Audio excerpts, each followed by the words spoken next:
Snap Judgment Studios. Get a behind-the-scenes look at Comedy Central's The Daily Show on Beyond the Scenes, an original podcast from The Daily Show with Trevor Noah.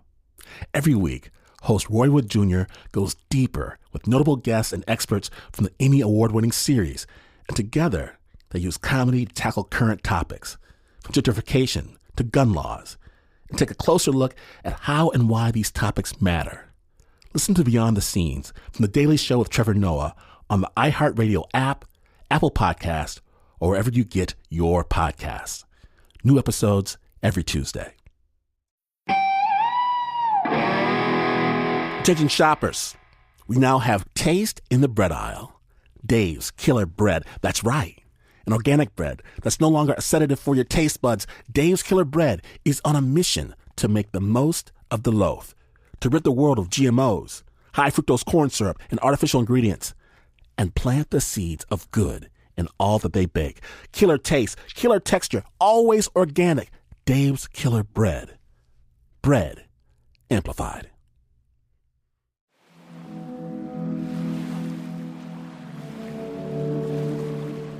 Okay, so you know that Hawaii is a magical place.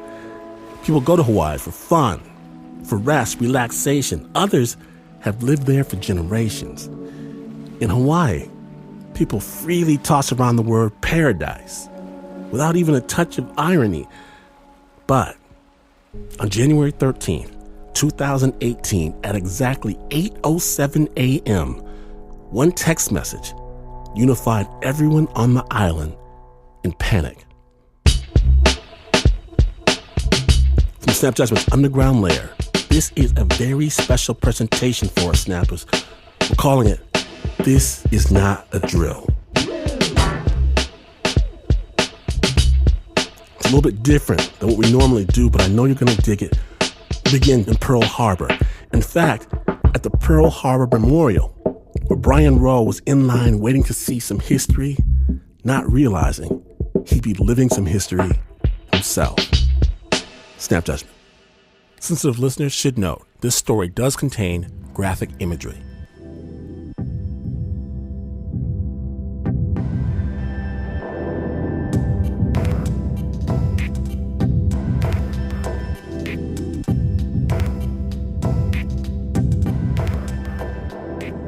Park ranger tells us, first we're going to go see a film, and it's a short film, and they took us into this little sunken movie theater. Honolulu, first pictures of the attack on the Hawaiian island, delivered while Japanese envoys talked of peace in Washington. Japanese bombers overhead. And it's, black and white newsreels, and I feel my phone buzz in my pocket, and, I see a couple other people in the theater pull their phones out and check it and start looking around. So I pull my phone out thinking, what is this? I don't know. Maybe it's some cool technology they have, trying to immerse you in the feeling of what happened at Pearl Harbor. An alert was broadcast on TVs across Hawaii. It kept repeating, "The U.S. Pacific Command has detected a missile threat to Hawaii." The robotic voice said, "A missile may attack by land or sea within minutes. This is not a drill." Hello, police. How can I help you? Yes, I'd like to know if there's any news report coming out about this emergency alert. Hello, police. How can I help you? I need to know if the ballistic missile threat is real. I was going down to the beach at around 7 in the morning to paddle my OC1, my one-man canoe. Walked down to the water, took a picture, actually, a video of the water because it was one of the most beautiful days I'd ever seen out on the water. The water was pink and light blue. And then one of my teammates said, "I just got this weird notification on my phone about a missile." I was just in bed, and then I heard my mom go what, in the other room. Dad comes in. I don't know how you were exactly. I don't think you believed it. I don't think it really... I'm glad you think that, because that was the impression I was trying to give you. Mm-hmm. And there's my favorite shirt hanging there, so I put that on. It's like a rainbow shirt. I love it. Do you have it? I do. Okay. Show it to me later. Okay, yeah. And whose shirt is that? It's my dad's. I steal a lot of his clothes. But yeah, so it is just kind of like, okay, I might as well be comfortable if I'm about to die. That was going to be my last day of work. I got paid to take people out, people who were on vacation, who were looking to have a good time. That's the boat we were. And I remember as we were getting out on the boat and just kind of going about our chores, I just stopped and I was taking it all in, knowing it was going to be my last time out there. We untied our boat. We started heading to pick up our guests. As we're motoring, the crew doesn't have much to do. I remember simultaneously we all got this message.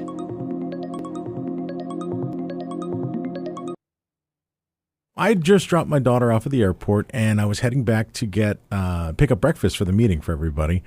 I went to this drive-in called Zippy's on Nimitz Highway, and I walked in, and all the girls behind the counter were kind of mumbling to each other, and they were looking kind of concerned. I didn't know what it was, and at first I thought somebody was saying bomb threat, bomb threat.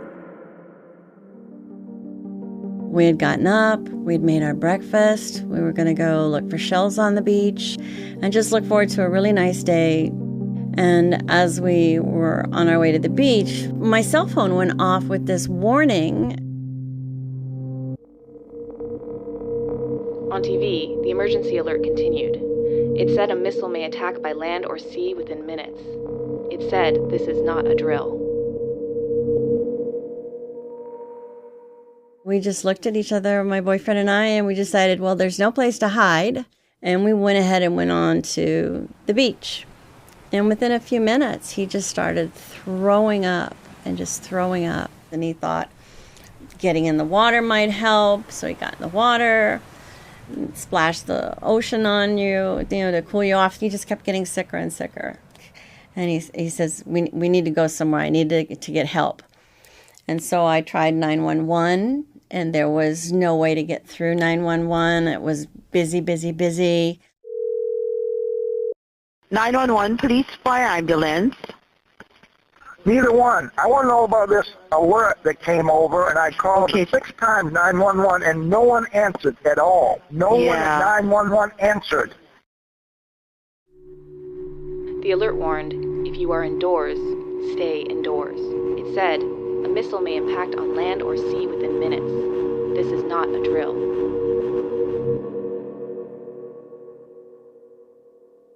We were nearing the 14-minute mark, I think. We're running the water in the tub.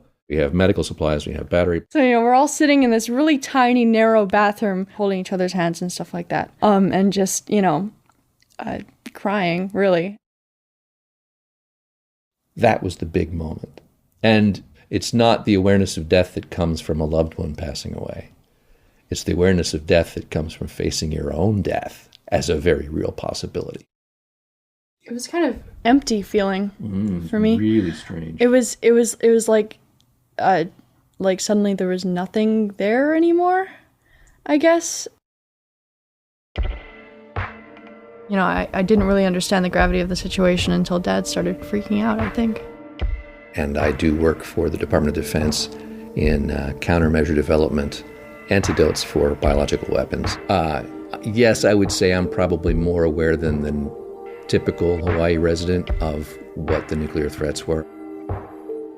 There are people who are killed instantly, vaporized instantly. And then there are people who are horribly burned by the heat of the explosion. And then there are people who will die horribly of radiation exposure in the next days and weeks. And the horror of dealing with that, even if we survived, was coming up. TVs kept blaring. If you are outdoors, seek immediate shelter in a building. It said, we will announce when the threat has ended. This is not a drill.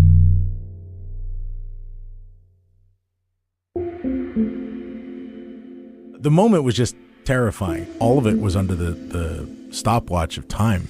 And really the kind of thing that set me off was all these SUVs blazing down the highway behind me with their lights on, and they're going somewhere. And the first decision was actually believing that this alert was real. And Lord knows it said, this is not a drill. Decision number 2 was, who do I go to, and can I save anybody? I definitely felt that I had to go somewhere. And then I had the fact that my wife, my 2 younger children, and my oldest child were in 3 different directions to go to. So I had to figure out who I would go to. I need to save my children. I hopped in my canoe. I started to paddle away from the crowd. I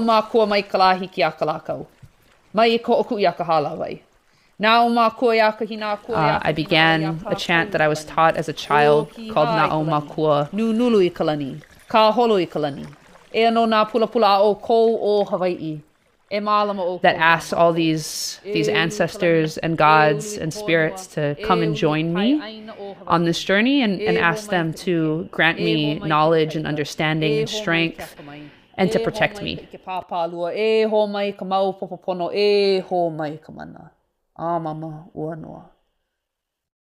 And this is something I do every time I get into the water on my canoe, but it definitely took on a stronger meaning that morning. I remember looking at my captain, and he kind of looked up at all of us, and he's like, is this a joke? Like, is this for real? He's just like, this. And he turned the boat right around. We go back to our mooring, we tie up maybe 100 feet offshore. We're all trying to gather information. We still have the Coast Guard hailing frequency on, but radio silence. Nothing was coming from that end. And then I texted my mom. I just said, I love you. I didn't tell her why. The lack of information was deafening. That's kind of feeding the panic, right? I don't know. The thing that really pulled on me was I had to run away from one of my daughters. I had to run in the opposite direction. I really felt like if I went towards the airport where I thought the missile would be aimed at our biggest military base, being Pearl Harbor, right? If I went to try to get my oldest daughter, I'd be dead, she'd be dead. There'd be no hope for anybody. And then I figured, my 2 younger daughters were off in the other direction. Like I was going to swoop in and, cover my children and it was going to be okay. I think my biggest concern was that my oldest daughter was kind of forfeit at this point. Like there was nothing I could do to get to the airport. I basically texted my oldest daughter, I'm heading home to your sisters. I love you, and I just took off in the other direction.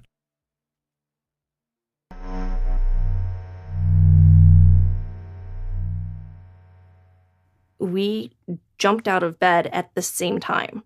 Like I remember our feet hit the floor at the same time. And the screen of my phone is taken over by this alert that says something like, incoming ballistic missile, seek shelter immediately, this is not a drill.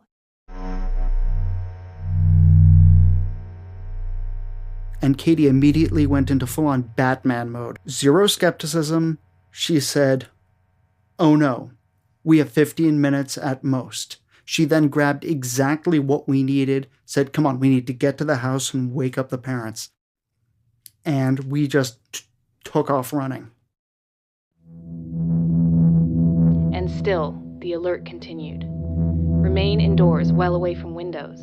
If you are driving, pull safely to the side of the road and seek shelter in a building or lay on the floor.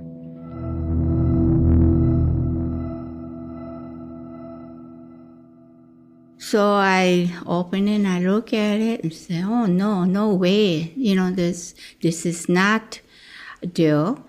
It is real, and take cover. And I said, where am I going to go? There's no place I can go to. And some of them I heard, they went to the tunnel. And I think they all drive up there and stand inside the tunnel. That was a big mistake to me. because they don't know how powerful this bomb is. So powerful. I would prefer to die. Instant. Take me up there, because I know more people, more friends up there than here. And I said, okay, let's remember when it happened to me in Hiroshima, atomic bomb. I was only 12 years old. That happened. And it's 8:15 in the morning. I was going to school, and I catch train. Well, after I got on the train, about maybe about 5 minutes, such a bright light hit us.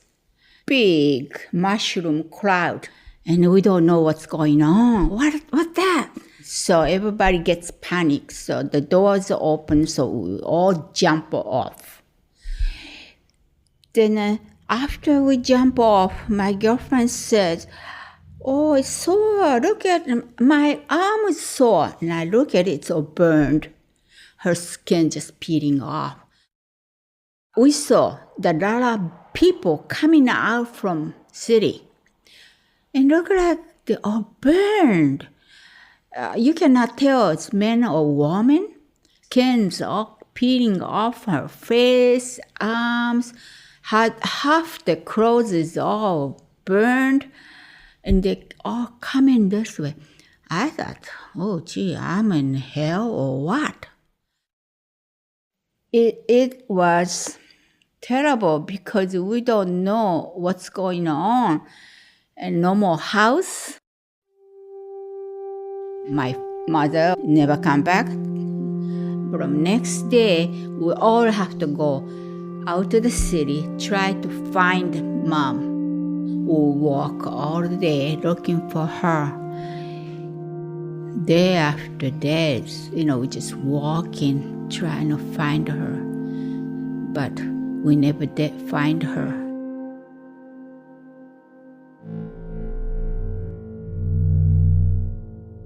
When Snap Judgment returns, Paradise shows her other side. Stay tuned.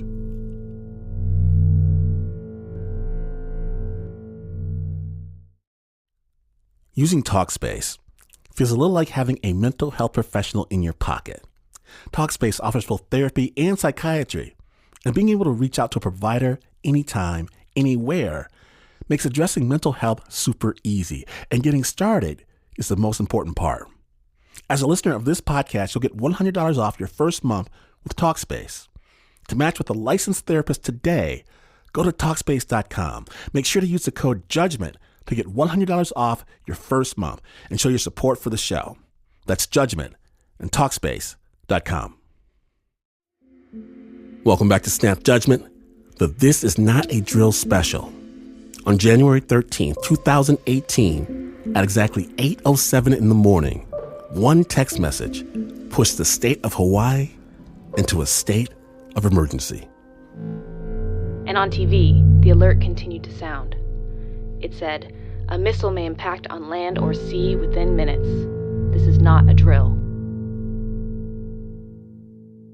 We saw these warnings come over on television. And when I looked at them, I thought, this is insane. This is ridiculous. There is no place to take cover. I was just truly pissed off at the United States because I'm thinking, why the hell should we ever be a target for somebody else? It made me really angry because the only reason that is true is because of Pearl Harbor. From Pearl Harbor, a sinister plume of heavy smoke rises skyward. And I don't know if people are just, they're just used to being reserved and like following the rules, or if people were just, caught up in the film or whatever it was. Hawaii's bright Sunday becomes a black Sunday. No one got up. No one did anything. We just kept sitting there watching the film. And when the lights came on, a park ranger came in, and we thought, this this doesn't seem out of the ordinary. I mean, the alert is weird, and park ranger comes in and big booming voice, and he says, ladies and gentlemen, there's been this alert. We're going to need everybody just to stay put in here. We're going to bring other people that are outside in here, and just please stay inside. This little auditorium that was meant to hold maybe, 70, 80 people probably has 400 in it now. We're kind of packed in there really well. Braver people, I guess, are starting to yell out, demanding information like what's going on. Everybody's just completely lost and in disarray. And there's a detachment of Marines that are there, and they're just beside themselves. And these are men and women in uniform, so they're not helping the regular people that are in there. People are genuinely starting to freak out at this point.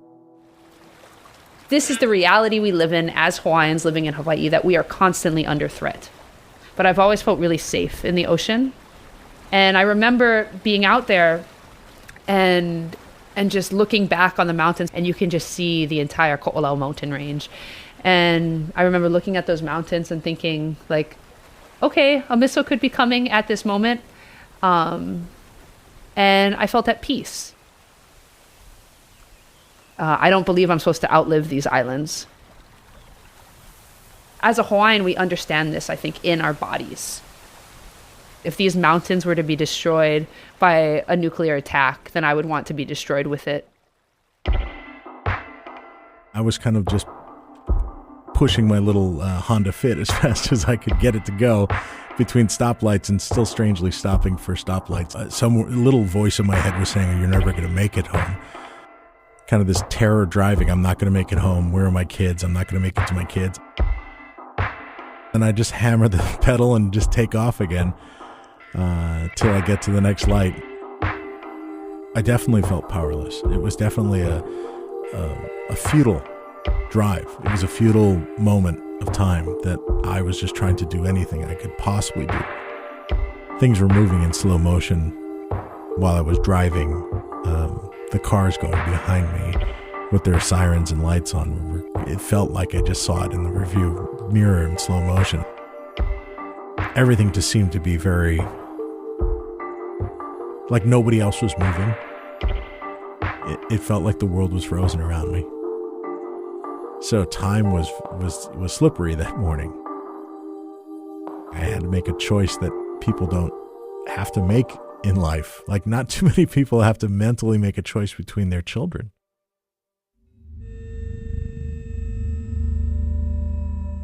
So she corralled us all in the most protected room in the house. Just a very small room. We had to bring in an extra chair, and we sat with all of our knees kind of pushed together. We were all there. We had water. We had food. We had coffee.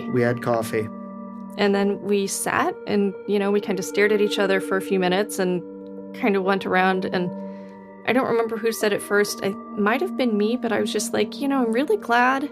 Like, this sucks. This is awful. But I'm really glad we're all here for it together. And so we kind of went around the room and told each other we loved each other. And it was very sweet. And then we got online to see what was happening. But you're skipping over. Oh. The bit where you turn to me. And you say, if this does hit, I'm just really sad we had never gotten married. I don't know why that is what my brain chose as so important. I'm kind of pissed that I don't get to die as your wife. Like, at the very least, we've been engaged for 5 years. Like, that would have been nice. Like, that was the only regret I had. If this is a false alert, we should definitely get on that. That is exactly what you said. I remember that now. I remember you saying, yeah, we should get on that. It is a very windy road from Sandy Beach to the Hawaii Kai Clinic. And as soon as he got in there, he collapsed. They worked on him to get his heart going. They told me that they didn't know if they could revive him. They were yelling and screaming. The diagnosis was heart attack brought on by anxiety. They call it the Widowmaker. And he was basically dead, they told me, for 11 minutes. Finally, the emergency alert was changed. Now it said, false alarm. There is no missile threat or danger to the state of Hawaii. 911, police, fire, ambulance. Is a missile coming? Okay, ma'am, ignore the message you got on your phone. It was sent in error. Everything is fine. It's a false alarm. Oh, thank God. Okay, bye. Okay, bye. Police, may I help you? Did you guys get an alert of It was a drill. The wrong message went out. It was supposed to say this is a drill. You said at the bottom this is not a drill. Yeah, the message was supposed to say this is a drill. The wrong header went out. That's a really bad mistake to make. Yeah, I know, sir. Okay, bye. All right, thank you. The new message repeated, false alarm. There is no missile threat or danger to the state of Hawaii. Repeat, there is no incoming danger for the state of Hawaii. False alarm.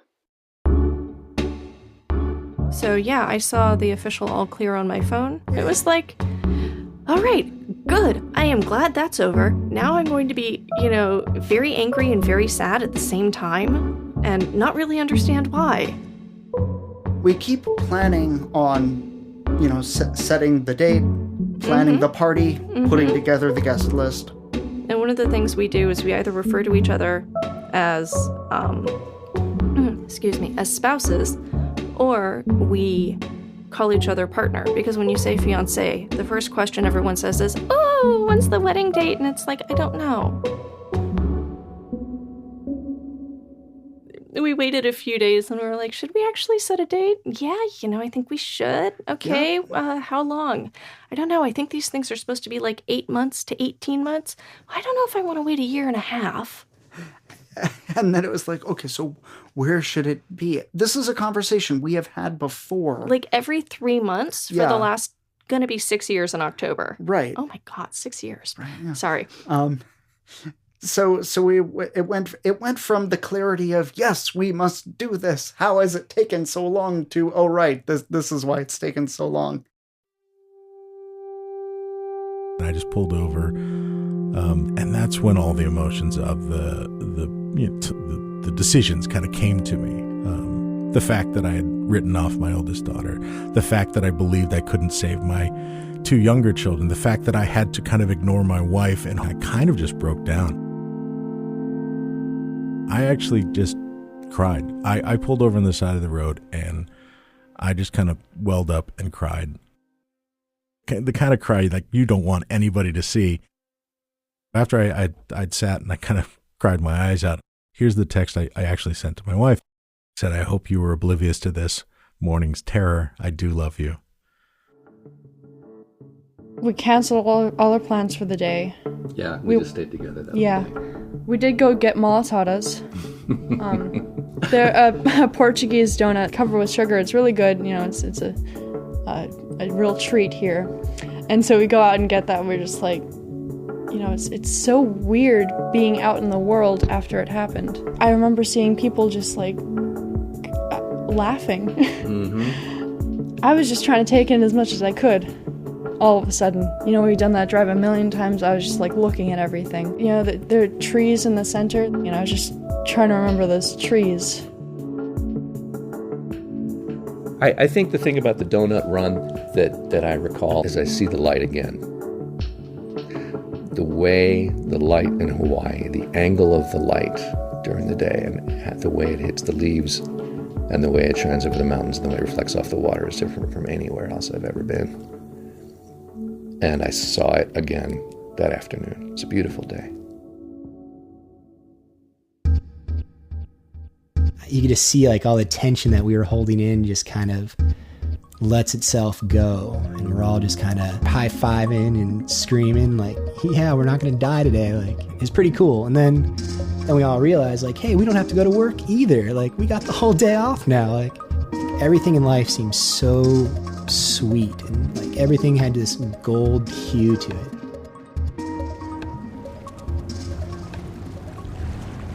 We see maybe 200 yards away a mom humpback and her calf, just slowly cruise out to where they are, and we jump in the water with our masks and our fins, and we just follow these whales out into the channel.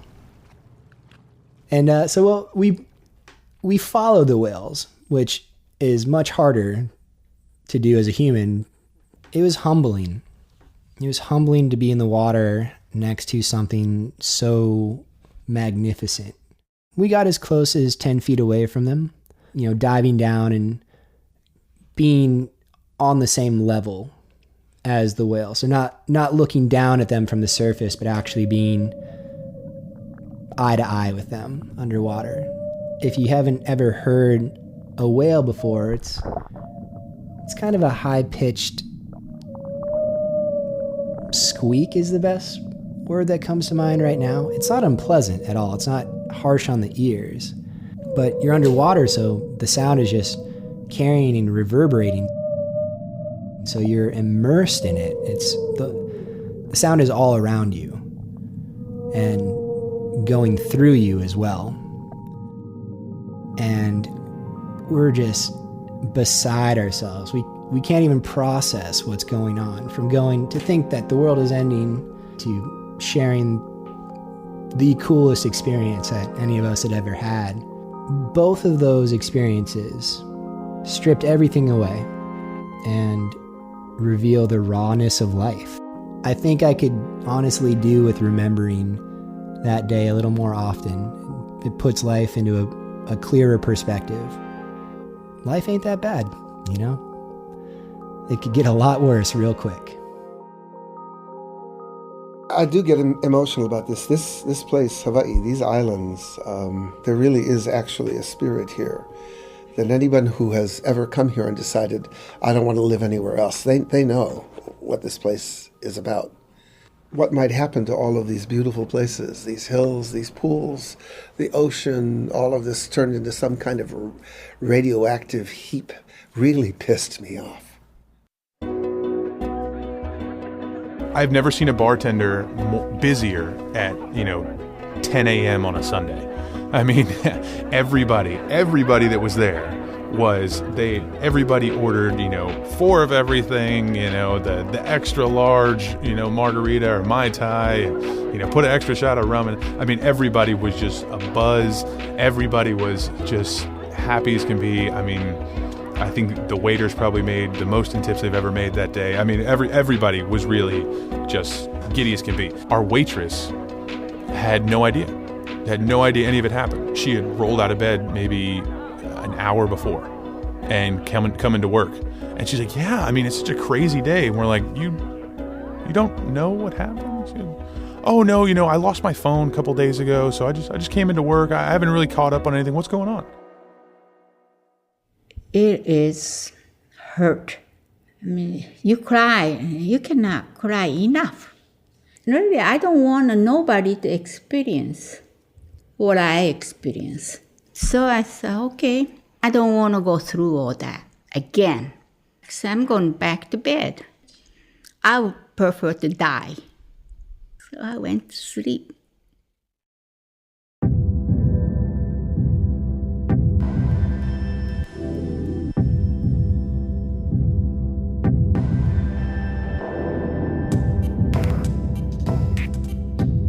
Thank you so much to all those who spoke to us about their experience.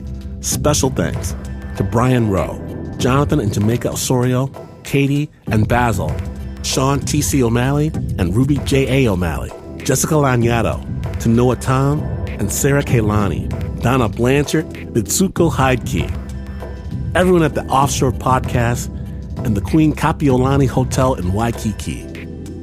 Another Snap special presentation brought to you by Team Snap. It was edited by Anna Sussman with additional production assistance by Nancy Lopez. That original score and sound design was by Renzo Gorrio and Leon Morimoto. The producers included Anna Sussman, Eliza Smith, Erika Lantz, John Fecile. The senior producer was Jazmin Aguilera. Aw, Snappers. It's about that time. It is, but all is not lost. Why? Because if you missed even a moment, or if you didn't, more Snap Judgment storytelling awaits. Just subscribe to the amazing Snap Judgment Storytelling Podcast wherever you get your podcasts. Snap is brought to you by the team that never yells fire in a crowded building.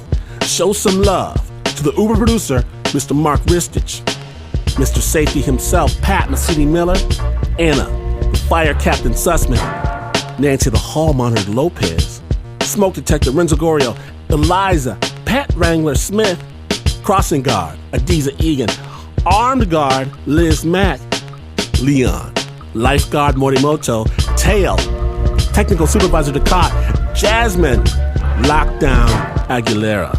And even though this is not the news, no way is this the news. In fact, you could run top speed toward the Red Sea, leading your people away from Pharaoh's angry chariots, and even as the water mysteriously parts, allowing your people to escape, someone still dares complain, "Oh, I'm not so sure about this whole parting waters thing." And even then, even still, you would not be as far away from the news as this is.